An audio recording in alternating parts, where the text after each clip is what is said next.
네, 안녕하세요. 슬기로운 PT 생활입니다. 반갑습니다. 네. 오늘은 자격증에 대한 이야기를 좀 해볼까 합니다. 제 개인적인 생각이 좀 많이 들어갔으니까 참고하시고 들어주시면 좋겠습니다. 네. 일단 자격증이 좀 필요한가에 대한 부분은 당연히 필요하죠. 내가 누군가를 가리키려고 하면은 최소한의 기본적인 자격은 가져야 되는데 그게 바로 자격증이에요. 네. 그래서 그 자격증을 취득을 하고 이제 제가 원하는 방향성이 맞는 그런 또 관련 자격증을 취득을 하면서 저의 능력을 키워가야 되겠죠. 네. 하지만 어떤 자격증을 좀 추천할까라고 하면은 사실 되게 뭐 다양하기 때문에 추천드릴 수는 없을 것 같고.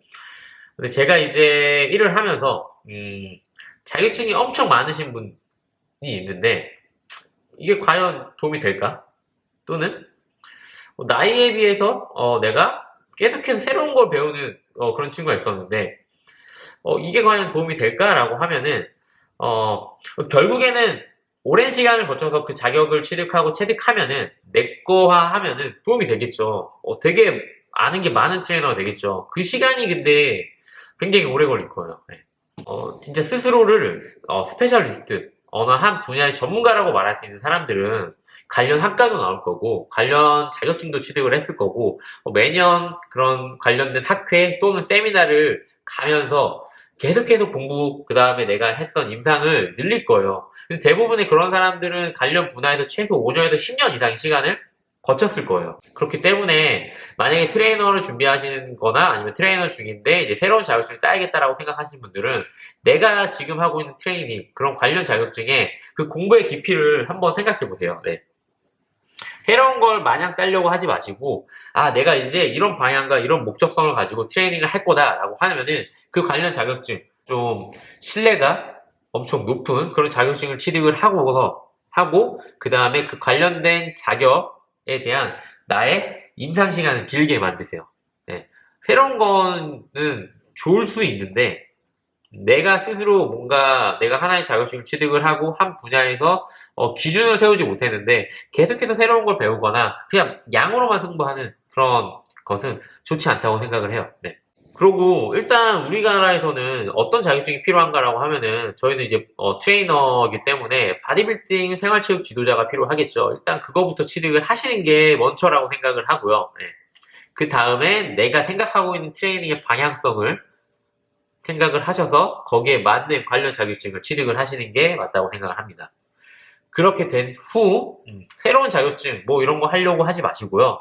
일단 그 관련된 자격증부터 스스로, 나는 이 분야에 대해서 전문가야. 난 이 분야에 대해서 누가 오더라도 말할 수 있는 사람이 돼야 돼요. 임상을 여러 개 갖고 있어야 됩니다. 네. 그런 시간을 거쳐야 되는데, 저는 최소한 그런 시간이 5년 이상부터 시작이라고 생각을 해요. 저 또한 그랬고요. 예. 저도 재활을 공부하면서 여러 시간을 거쳐서 여러 자격증을 취득을 하려고 했지만 결국에는 제가 이런 또 새로운 걸 하려고 하다 보니까 저 스스로한테 과부하가 오더라고요. 예. 일단 제 스스로 제가 하는 트레이닝에 그런 기준을 세울 수 있는 그런 시간이 좀 필요했었고 그 시간 자체가 1년, 2년 안에 만들 수 없어요.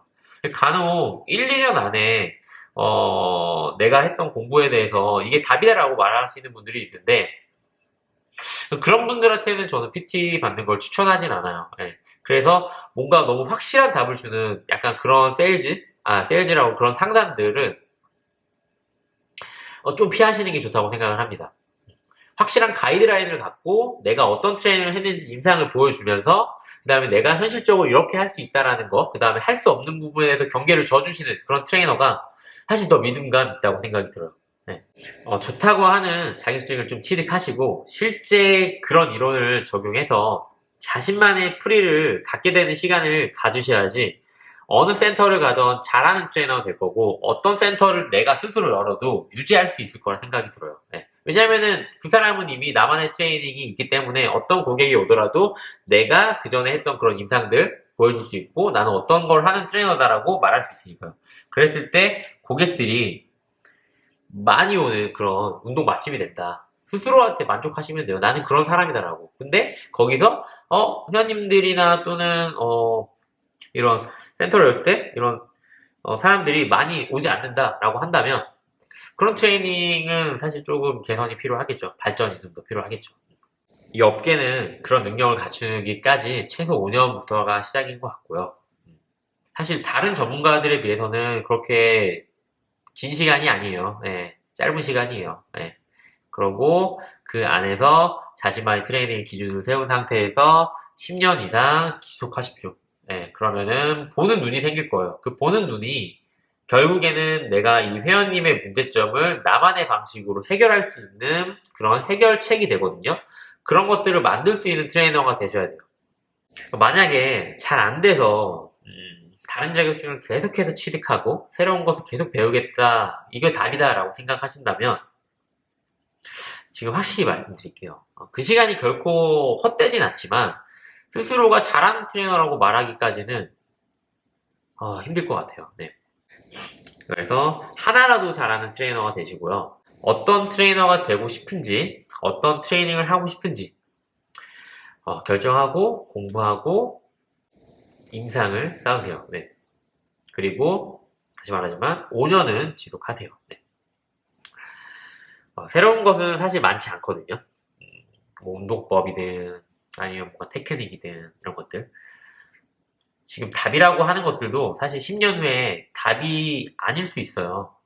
그래서 내가 하고 있는 트레이닝에 대해서 지속하시면서 임상을 쌓으시고 나만의 답을 찾으시고 이제 이런 세미나를 주기적으로 이제 1년에 한 번에서 두 번 정도 가시면은 최신 논문들을 소개해 드릴 거예요. 그러면은 그 논문을 통해서 자신의 트레이닝을 약간씩 수정하면서 만드세요. 주렁주렁 달린 자격증이 달린 트레이너를 결코 잘하는 트레이너라고 말하지 않아요. 그러니까 내가 열심히 공부한 자격증이 진정한 힘을 기를 수 있게 충분한 시간을 가지고 경험을 하세요. 네. 아시겠죠? 이만 자격증에 대한 저의 생각을 좀 말해봤는데요. 자신만의 힘을 가진 트레이너가 되길 바라는 마음에서 이 영상을 찍었습니다. 네. 그럼 이만 슬기로운 PT 생활이었습니다. 감사합니다.